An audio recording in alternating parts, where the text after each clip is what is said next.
Hi, welcome back to the channel. My name is Dan. I am a blue tuber, I guess now. I guess that's a thing that I do sometimes. I am here for another video today, and I promise you that this one will be short. I watched today on my lunch break Mondo Celovic movies, 10 so bad they're good movies that I will go back to time and time again. It had a way catchier title, but the movie's really good.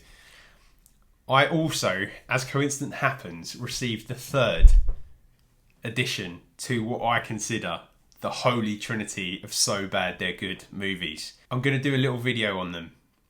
I'm not going to talk about the plot point. I'm not going to talk about why they're bad, why they're so bad they're good. I'm just going to show them to you, and I'm going to talk about some other potential contenders. But before I start, I want to add a major caveat, okay? The three that I'm going to show you are what I consider to be the holy trinity of so bad they're good movies. However, whereas the holy trinity would be considered the top dog, in the case of so bad they're good movies, there is a god tier level. And that god tier level belongs to this man, and his name is Neil Breen. So the caveat that goes to this episode is, if you have never seen a Neil Breen movie, please go and watch Neil Breen. Anything, double down. Any of the movies he does. I consider these to be the holy trinity, but I also think that in the realm of so bad they're good movies, there is a whole other level, and that belongs to Neil Breen. So we're taking him out of the equation for this discussion, and I want to bring to you what I think the three biggest are. And one of them is a movie that I've only finished watching recently, and it's coming up on an episode of 50p Movie Club. So if you are a Patreon to Real Life Ghost Stories, you will be able to hear that episode really soon, but I'm going to tell you what that is in a bit. There were some contenders, I have to say. Episode 50, which was this was the first ever film that we watched and reviewed for 50p Movie Club. So with the original co-host Will, we sat down and we watched this, and we were suitably impressed because this movie is terrible, but in the best possible way. So if you want to see talking head segments with lead characters where they've clearly not put on deodorant, this is your place. If you want random overhead shots that don't really relate to the location or the movie, this is the one. If you want to see some really interesting special effects, this is your movie. Check this out. It's up there. I considered it, but it's not in the Holy Trinity. There is another contender that I'm also drawing from the annals of 50p Movie Club, and that is the one, the only Shark in Venice. Now, we watched this as one of the earlier episodes with my current co-host, Dave, and we were blown away by just how 50p movie worthy title this is. This is so bad, but it's at the same time very, very, very good. If you want a sort of indication of the levels that we're talking about, it has a Baldwin and a Johansson in it, but they are the lesser known siblings rather than potentially the better known versions of them. It also has one of the most obviously filmed on a soundstage scenes that I've ever seen committed to movies. So this is another so bad it's good recommendation from the annals of 50p Movie Club. But alas, this does not get into the Holy Trinity. So what is in the Holy Trinity, I hear you asking, and what have you spent months tracking down? What is the issue that you have alluded to in the title of this video? Well, my friends, I'm here to answer that question for you right now. These are in no particular order. They are a trinity, therefore they are one. So they're all level, but I am going to do them one at a time. And I'm going to do the most obvious one, first of all, because everybody knows this movie. Everybody's familiar with it. And it is the one, probably the only bad movie that actually inspired a tribute movie with an A-list cast. It is, of course, I'm talking about Tommy Wiseau's The Room. And I've got a copy of it. I'm pleased to have a copy of it. It is on Blu-ray. There is an issue which I will talk about in a minute. This isn't the original one, unfortunately, but this is the 2012 re-release that's going to allow me to, as it says on the back, rediscover and re-experience the Room phenomenon like never before. The only times I've seen this is on streams, obviously, and all the various different clips that exist of it. It is a masterpiece in bad movie direction, and it's also inspired The Disaster Artist, which is actually equally as good. No, it's not equally as good at all. What am I talking about? It's not. It's an okay film. But let's have a look at this. So we've got this lovely cover art where, can you really trust anyone is the tagline to The Room. We've obviously got the main star up in lights at the top here. Inside, we are treated to some pieces of paper, which I'm very excited about, that I'll show you later. This does actually have reversible artwork as well, which all you blue tubers out there will be very excited about. So we get this as a reversible artwork. So we get the room, probably the movie poster with all the key cast members on it, and then we get this as the back cover, which is bizarre. So obviously I'm keeping the actual intended artwork on the back. Not only is there reversible artwork, but there's also artwork on the disc, which is different to the cover. The three there. Nice artwork on the disc. And then it comes with some inserts.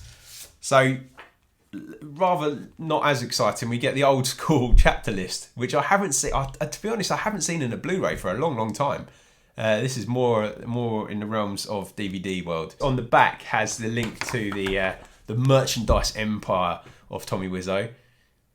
And then even more excitingly, and I have to say this only arrived the other day, so I was a little bit confused. I was quite excited to begin with because I thought I'd got some kind of like, you know, limited edition headshot within the Blu-ray, and I was like, wow, that's so cool. But no, this is not a headshot of Tommy Wiseau. This is actually an advertising campaign for his underwear range. Speechless, absolutely speechless. So the first of the Holy Trinity goes to Tommy Wiseau, and that is The Room. I'm excited to finally have this on Blu-ray. It's very exciting. Okay, next up is another film that I have seen. I saw it a long time ago.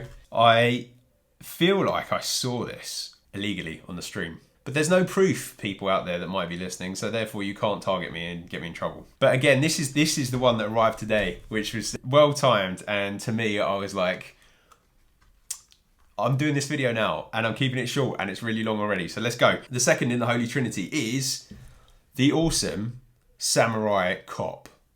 Now, again, this is the Blu-ray edition. It's got some special features on it, actually. It's got lots of commentaries and various other stuff, so that's quite exciting to pick apart. If you haven't seen this movie, please hunt it down. It features in all the bad movie books. It's worth seeing. It's an incredible bit of unintended comedy. Get yourselves on this. No reversible artwork, unfortunately, but there is artwork on the disc, and that is an exact copy of the cover of the Blu-ray. So that's a little bit disappointing, but it has arrived. So that is number 2. So the first 2 of the Trinity are The Room and Samurai Cop. The final one is a film that is new to the list. I saw for the first time as part of the latest episode of 50p Movie Club, which will land on Real Life Ghost Stories Patreon at some point next week, hopefully. I was blown away at how badly good this movie was, to the point where when we finished watching it, I immediately went and ordered it. I needed a copy. I'm so glad I did. And that film is Miami Connection. Check that artwork out. Now, if you have never heard of this film, as I myself had not, I thoroughly recommend you tracking this down. It is extremely hard to buy in this country. In fact, this hasn't come from this country, which is my problem, which we will get to in a second. This is a film that was put together and stars a guy called YK Kim. He actually, there's 2 versions of this film. So there's an edit that went to Cannes, and then there's an edit that went to the theatre in a very limited release. There's a whole backstory about it. This release has a version on it. I don't know which version it is, but it also has, which is the reason why I bought it, it also has the documentary Friends for Eternity, The Making of Miami Connection, which I need to see. There's a whole backstory around this, but essentially this movie got rediscovered in like 2009 by a small theatre owner in the States who started playing it, and it just got a cult following almost instantly, and then it has subsequently had a Blu-ray release. My dream is that a boutique label based in the UK, I'm looking at you, 88 Films or Arrow, picks this one up and does a wonderful job on it. This is a beautiful bad movie. Let's have a little look though. I don't want to go into it too much. I want you to track it down. I want you to see it yourself. Back cover is this. I haven't taken the sticker off yet. I will at some point, but you can see all the special features there. It's one of these weird cases. It's got like a snapper on it for some reason, which we don't get many of that in that thing. It also comes with a booklet, like an actual booklet. So look, Arrows, someone's already done the work for you. Come on, just get on this, get the license for it. We need it in this country. Nice little essay by Zach Carlson. And as usual, lots of writing and some pictures. And then to just top it off for a collector's dream, it doesn't have any artwork on the disc. In fact, it's a black disc with the writing on it, but it does have reversible artwork on the Blu-ray itself. Obviously, that is a far superior cover, but you know, for those of you that don't feel that hits home, you've got an alternative. So, Miami Connection makes up the third of what is, in my opinion, the holy trinity of so bad they're good movies. I want to hear what you think. Have you seen these movies? If you have, tell me what you think of them down below. Do you have some other suggestions as to what might be your holy trinity? Again, add them into the comments below. Now the problem is, having tracked down these three wonderful movies on Blu-ray, I've encountered a problem. I thought my Blu-ray player was multi-region. In fact, I'm almost certain I ordered a multi-region Blu-ray player. Turns out I didn't. All of these, well, these two definitely. This one I'm not sure of because I haven't put it in the play yet, but these two are region locked. So the other thing I'd ask you to do is in your comments below, if you own a region 3 Blu-ray player, please put the make and the model below because I need to source one. I need to get one fairly pronto because, as I have mentioned at various points during this video, I and my co-host Dave do a podcast called 50p Movie Club, which is behind a paywall for my main podcast, which is Real Life Ghost Stories. So it's actually on our Patreon page.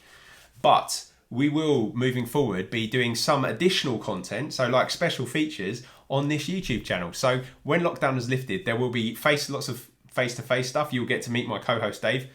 I don't know why I'm pointing there, he's not there, he's at his house. And we'll be doing a lot of additional content to go alongside the podcast, which is behind that paywall. If you're interested in seeing what we do on Real Life Ghost Stories and maybe checking out our Patreon, the links are below. We will be starting, as soon as lockdown is lifted, the first thing we will be doing is some content, so a podcast, but also something video related to do with this movie. Which is Tommy Wiseau's next feature after The Room. This is also region locked, hence my problem, but we will be doing something on this because I will have solved that issue by the time we are able to record it in person again. So if you're interested, like I said, check out the Patreon, check out my main podcast, Real Life Ghost Stories. See if you like that. If you want to sign up to our Patreon, do. If not, subscribe to this channel and you'll get some of the content anyway. Also, while you're at it, go to Mondo Celovic's movies channel, which is listed below, because his video on his 10 favourite so bad they're good movies is sensational. His content in general is sensational. He's up there with one of my, he's in my top 5 BLU-TUBERS, so definitely go and check him out. The link's below, and he says he's going to do another one as well. Another so bad they're good movies video, and I can get behind that. So in the meantime, I will be back with another video over the weekend. This is hopefully much shorter than the last 2 that I put out, which has been over an hour and a half worth of content across 2 videos. This one should be shorter, a little bit punchier. Let me know what you think. Find me on Instagram as well. Have a chat with me there. Way more active than I am on my YouTube page. Until next time, bye.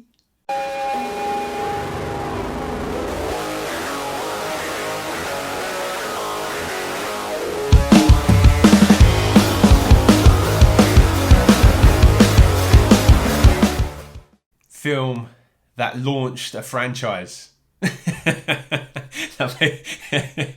can't say that. That makes me sound really arrogant. This film has a lesser Baldwin and a lesser Johansson in it. A lesser known. Sorry. Let's start. I can't say that either, can I? Flipping heck.